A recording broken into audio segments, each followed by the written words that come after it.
gente, começando Hora do Enem pela TV Escola, o programa que vai dar aquela força para as provas nacionais do ensino médio no final do ano. Estamos conectados mais do que nunca, porque queremos ver você preparado para o Enem, para a vida, sabendo lidar da melhor forma possível com a prova, com a sua mente, com o seu psicológico e com as suas emoções. Queremos ver você indo além dos conhecimentos gerais necessários para o exame do ensino médio, que liga você ao ensino superior. E por isso, no programa de hoje, vamos conversar com a jornalista e escritora Priscila Santos, que vai saber também como ter acesso ao nosso curso intensivo digital e assistir à teleaula do dia, apresentada pelo Lande Vieira, uma super aula de língua espanhola, abordando linguagens e códigos. E você vai ter ainda o bate-papo no final do programa no quadro Uma Janela para o Enem, com a presença muito especial e inspiradora de estudantes como você. Hoje, com uma estudante do ensino médio, Helena Braga. Então, pegue o seu material, concentre-se, tire qualquer distração do seu lado e fique ligadinho, porque está na sua hora, a Hora do Enem. E no bate-papo de hoje, vamos falar com a jornalista Priscila Santos. Tudo bem, Priscila? Bem-vinda à Hora do Enem. Oi, tudo bom? Tudo bem? Bem-vinda, jornalista formada. Queria que você desse algumas dicas pra gente, que você, além de jornalista, você é escritora, não é isso? Tá lançando alguns Sim, livros? isso. Eu tenho lançado já o Amor Cura e eu tenho algumas antologias também que eu faço parte. Duas, né, que é Um Café para Começar e Dias de Sol. E agora que vai lançar, eu tenho A Maldição do Tesouro, tenho No Escurinho do Cinema, que eu vou ser organizadora, e tenho Quando a Música Toca. Ou seja, sabe escrever muito bem. Queria uma dica sua para quem está nos assistindo, como escrever bem na hora do Enem numa redação. Primeira dica que eu dou é você se manter calmo, porque se você não tiver calma, você não vai conseguir organizar suas ideias. A redação do Enem é uma redação muito específica, né? Assim, além de manter sempre a calma, a dica que eu dou é sempre assim, tá procurando ler sobre diferentes assuntos. Geralmente a redação do Enem é uma redação de coisas que acontecem no nosso dia a dia, né? Então, Exatamente. assim, se tentar sempre ver um jornal, né, um noticiário, ler sites de notícias confiáveis, para poder sempre ter, assim, uma visão ampla do que está acontecendo, para poder, na hora da redação do Enem, você poder ter um mínimo de argumento. E qual a dica que você dá para esse friozinho na barriga, o medo, né, a ansiedade na hora da prova? O que você fez para que você tivesse mais calma? Respirar, porque o Enem, né, é uma prova que te cansa. Parece que ela foi feita para testar mesmo a sua mente, né? Sim. Porque não é só você ter o conhecimento do assunto, é você ter também a questão de saber lidar com o tempo que você tem para fazer a prova, que não é um tempo bom. Sim, você ter um jogo de cintura para lidar com nervosismo, com a questão do tema, com a questão das matérias que caem no dia, que às vezes você não tem tanta habilidade. Agora, Priscila, queria que você Então, deixasse uma mensagem para quem está nos assistindo. não desista nunca do seu sonho, porque, assim, eu sou a primeira pessoa formada na minha família, tanto da parte do meu pai quanto da minha mãe, e quando eu coloquei na minha cabeça que eu queria entrar numa faculdade, muitas pessoas falaram que eu vivia num mundo paralelo, e, assim, isso me doía muito, porque eu sempre quis algo melhor, entendeu? Para mim, não tive apoio de muitas pessoas que deveriam ter me dado. E mesmo assim eu fui, corri atrás. Eu trabalhei 2 anos para conseguir juntar um dinheiro e fazer um cursinho para vestibular. Eu consegui passar, e quando eu fiz o vestibular, eu consegui passar de primeira. Ganhei uma bolsa de 100% na PUC. Então, assim, fiquei muito feliz quando eu tive essa oportunidade, mas eu queria dizer que, assim, realmente não desista nunca, porque se você quer, você vai conseguir. Mais cedo ou mais tarde, você vai conseguir. Com certeza. Gente, essa é a nossa Priscila Santos participando aqui da Hora do Enem com uma história de inspirar e dando várias dicas para vocês. Pri, obrigada pela presença aqui com a gente. Nada a você. Priscila Santos na Hora do Enem.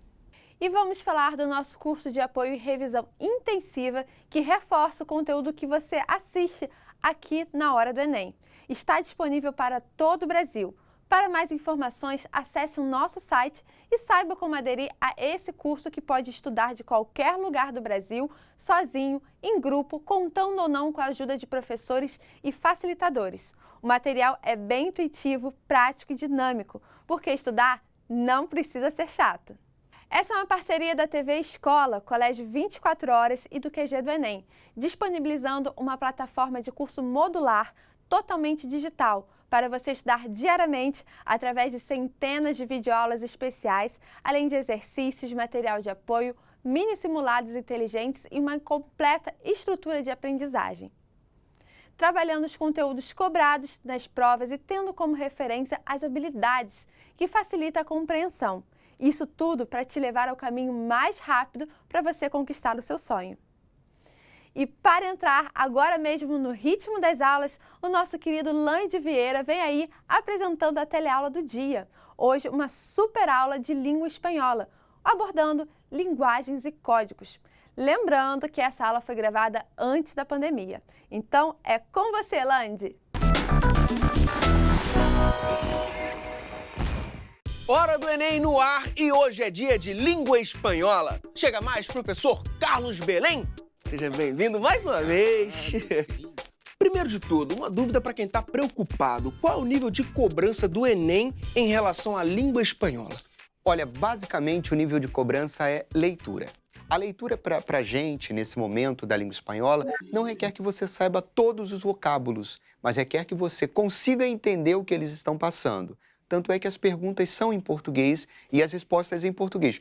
Por isso, o nível mesmo de cobrança, leitura. Se você é um bom leitor em língua portuguesa, você vai ser um bom leitor em espanhol. Professor, agora, para quem nunca teve aula de espanhol, por onde começar? A gente vai tentar ter acesso a sites confiáveis. Por exemplo, Clarim, El País, e vai numa seção chamada Mundo, que ali você vai conseguir ter informações de todo mundo. E, normalmente, a informação aqui do Brasil vai estar lá, não só do Brasil, do mundo que chega no Brasil, também estará nesse campinho.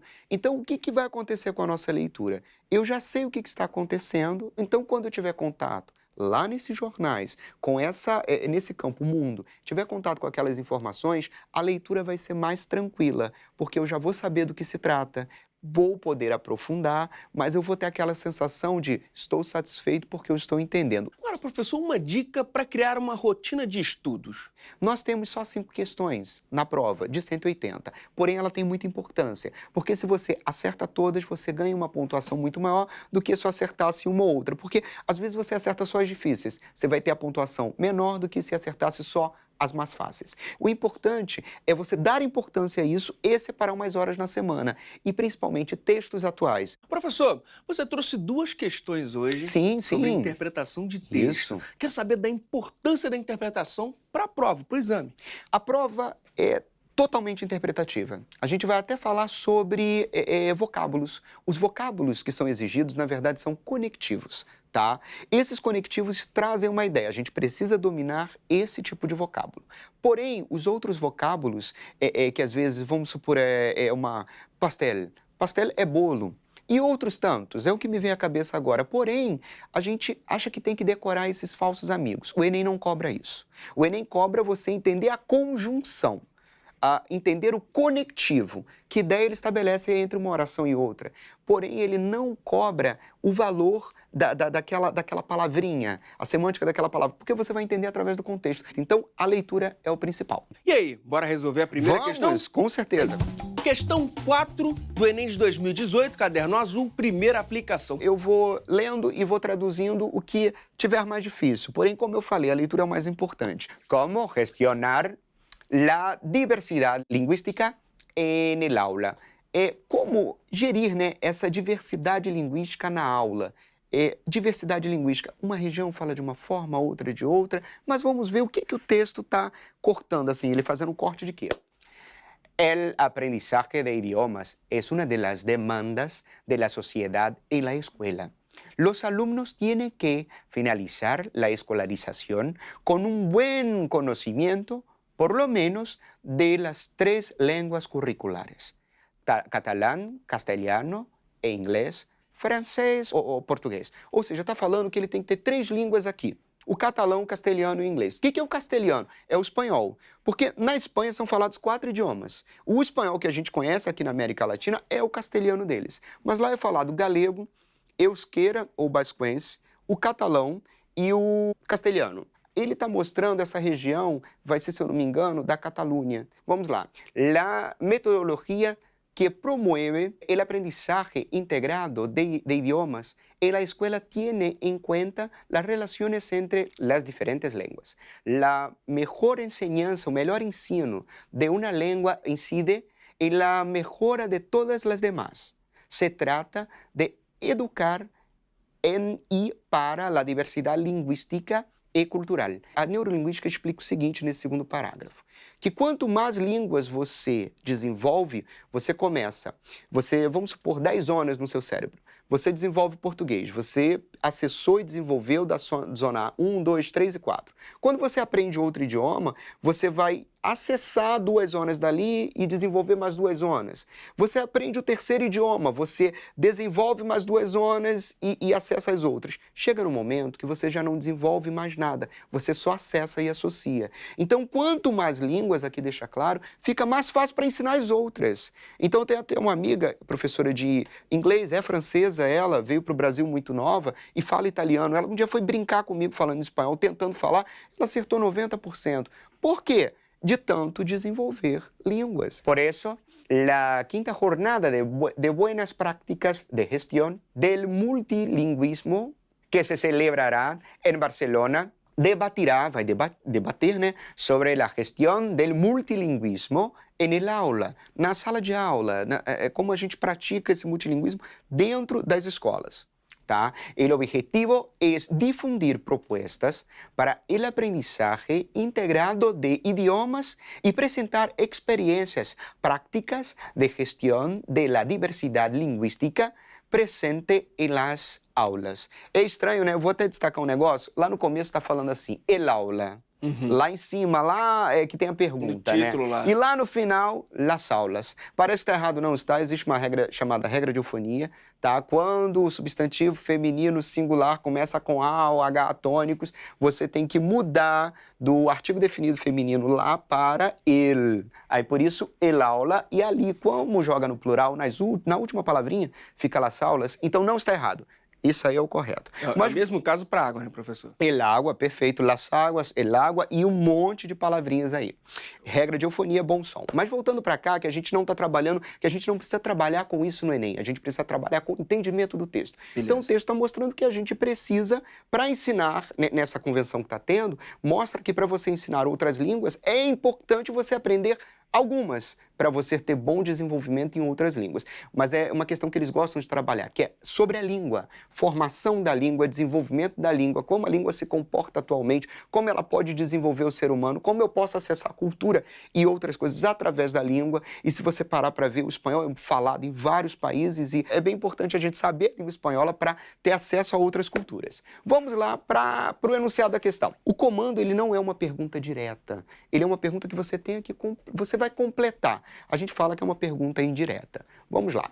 Na região da Catalunha, Espanha, convivem 2 línguas oficiais, o catalão e o espanhol. O espanhol que a gente conheceu ali no texto como castelhano. Além dessas, ensinam-se outras línguas nas escolas. Está especificado ali que a gente viu até entre parênteses também. De acordo com o texto, para administrar a variedade linguística nas aulas é necessário. Vamos passo a passo. Ampliar o número de línguas ofertadas para enriquecer o conteúdo, você vê que tem uma quantidade grande de língua, tá? De línguas aí. Só que o texto não falou que eu tenho que ampliar. Tanto é que o aluno ele pode escolher se ele quer ou não estudar mais, mas não falou em ampliar. Divulgar o estudo de diferentes idiomas e culturas para atrair os estudantes, olha só, divulgar o estudo de diferentes idiomas é interessante. Mas e culturas também é interessante. Mas assim, para atrair os estudantes, o objetivo do texto é fazer aprender mais idiomas e não atrair outros estudantes. Privilegiar o estudo de línguas maternas para valorizar os aspectos regionais. Isso é uma coisa muito importante não para o texto.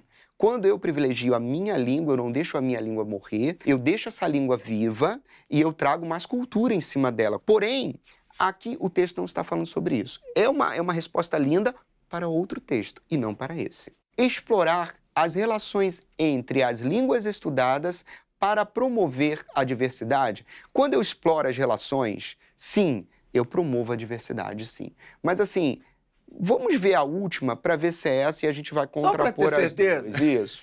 Vamos para a alternativa? A letra E. Debater as práticas sobre multilinguismo para formar melhor os professores de línguas. Não pode ser formar melhor os professores de línguas. Eles estão querendo debater isso para ensinar a língua e desenvolver mais a língua no indivíduo. Então, como a gente ficou com dúvida, vamos voltar na D.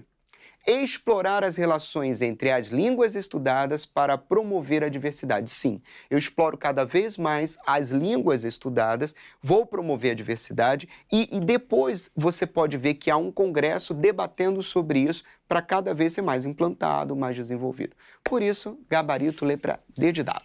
Totalmente interpretação de texto. Totalmente interpretação. E você viu que não teve nenhum conectivo que me trouxesse medo ou que eu pudesse destacar para vocês. E uma palavrinha ou outra, a gente conseguia ou conseguiria chegar nela através de inferência. Inferência é o quê? Na verdade, você pega aquela palavra que você não entendeu, você atribui vários valores a ela, o valor que melhor se enquadrar ao contexto é aquele valor, isso que é inferência. Então, assim, a gente chega em português, tem palavras que a gente não entende, a gente chega o tempo todo fazendo essa tal inferência. Então, uma palavrinha ou outra que eu não tenho entendido, se eu tenho um bom nível de leitura, se eu estou estudando para o Enem, eu estou tendo uma carga de leitura muito grande, até mesmo para fechar a prova. Eu preciso ler demais, então eu vou conseguir chegar numa boa nesses vocábulos. Professor, bora partir então logo para a segunda questão? Vamos lá. Questão número 5 do Enem de 2017, caderno azul, primeira aplicação.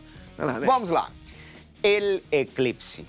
Quando Fray Bartolomé Arrasola se sentiu perdido, aceitou que já nada poderia salvá-lo. Quando ele estava perdido, ele viu que nada podia salvar ele, então ele meio que se entregou. La selva poderosa de Guatemala lo había apresado, implacable y definitiva. Ante su ignorancia topográfica, se sentó con tranquilidad a esperar la muerte. Al despertar, se encontró rodeado por un grupo de indígenas de rostro impasible que se disponía a sacrificarlo ante un altar. Un altar que a Bartolomé le pareció como el lecho, o leito, en que descansaría al fin, no final, de sus temores, de su destino, de sí mismo. 3 años en el país le había conferido un mediano dominio de las lenguas nativas.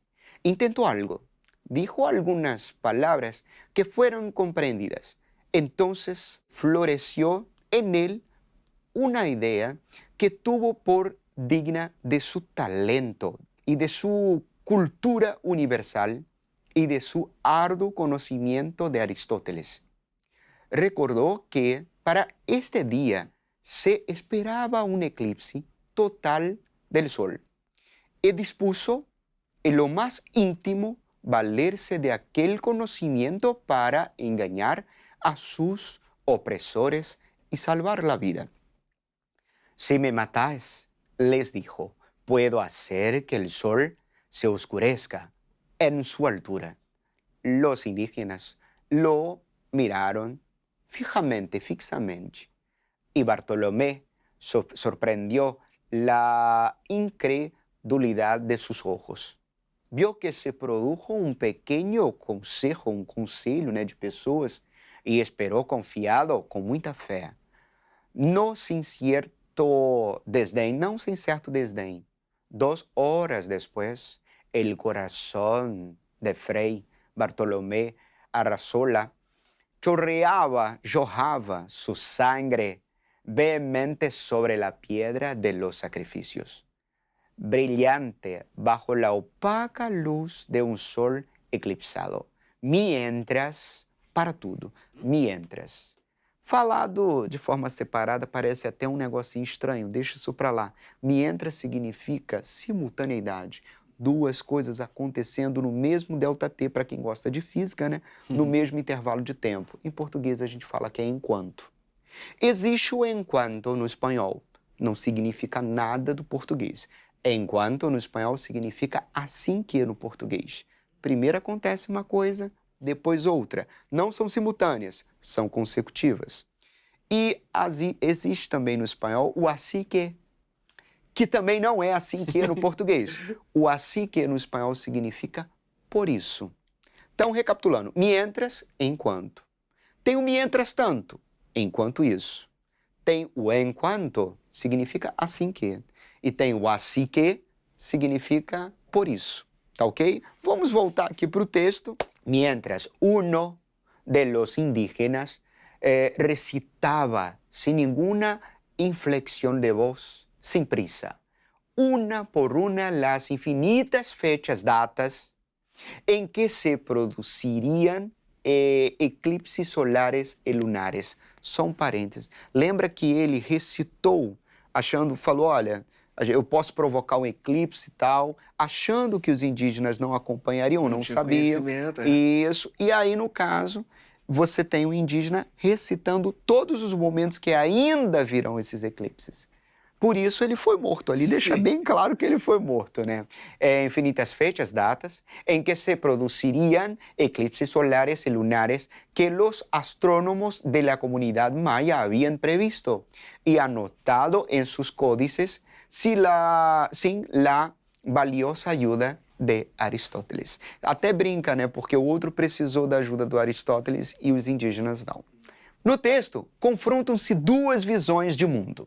A da cultura ocidental, representada por Frei Bartolomé Arrasola, e a da mítica pré-hispânica, representada pela comunidade indígena maia, ou seja, o povo que estava aqui antes dos espanhóis chegarem. Segundo a narrativa, os catequizadores espanhóis avalizam os saberes produzidos pelas comunidades indígenas hispano-americanas.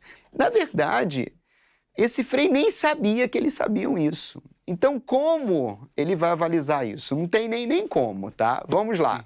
Os indígenas da comunidade maia mostram-se perplexos diante a superioridade do conhecimento aristotélico do Frei espanhol. Ele não fica perplexo. O Frei acha que eles ficam perplexos. Sim. Isso é o ponto de vista, aí depende do narrador, do Frei. Mas você continua lendo o texto e vê que cai por terra quando vem alguém e recita todas as datas que ainda acontecerão os eclipses. Está fora também. Alternativa C. O catequizador espanhol, Arrasola, apresenta-se adaptado às culturas autóctones. Bom, pareceu que ele estava adaptado àquilo, não, ele estava há 3 anos e se perdeu. Falou que ele ainda conhecia um pouco da língua ali. Mas não estava totalmente adaptado. Mas tudo bem, não vou descartar de cara, vamos continuar.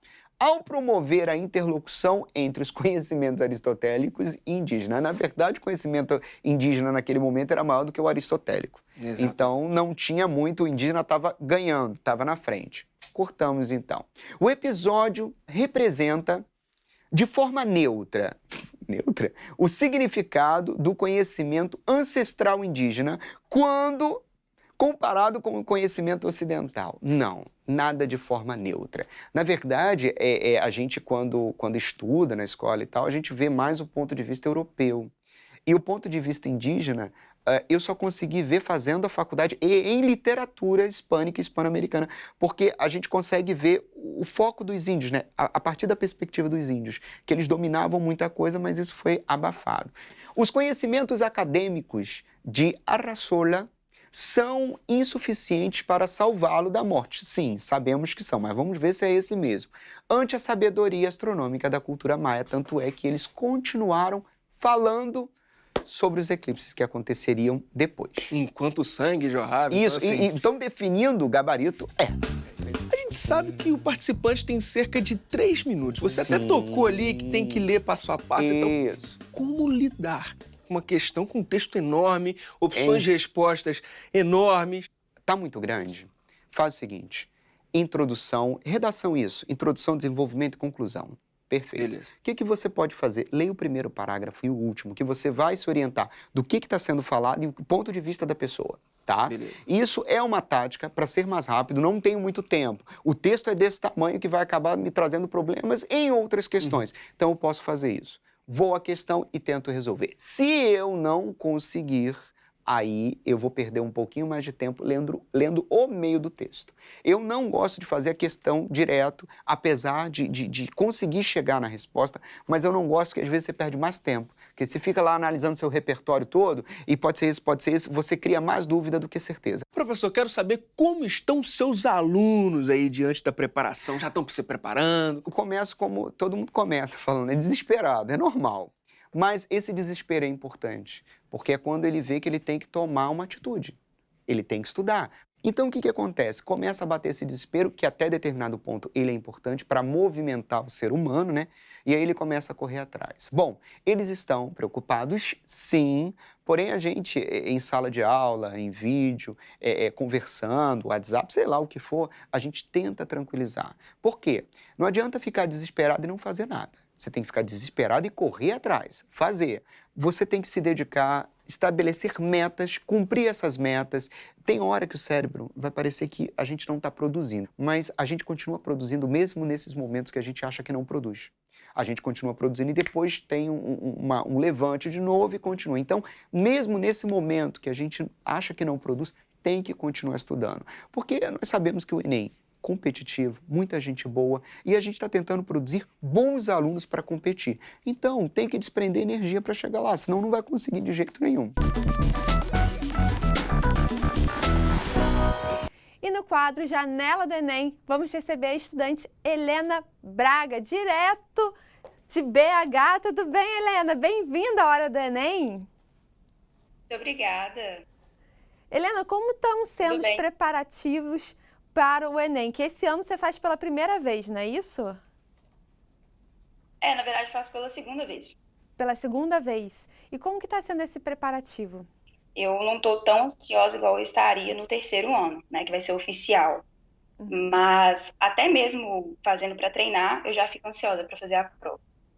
E como que você está lidando com essa ansiedade? Eu sou cristã, então eu me apego muito a essa questão da religião. E a minha família também me apoia bastante.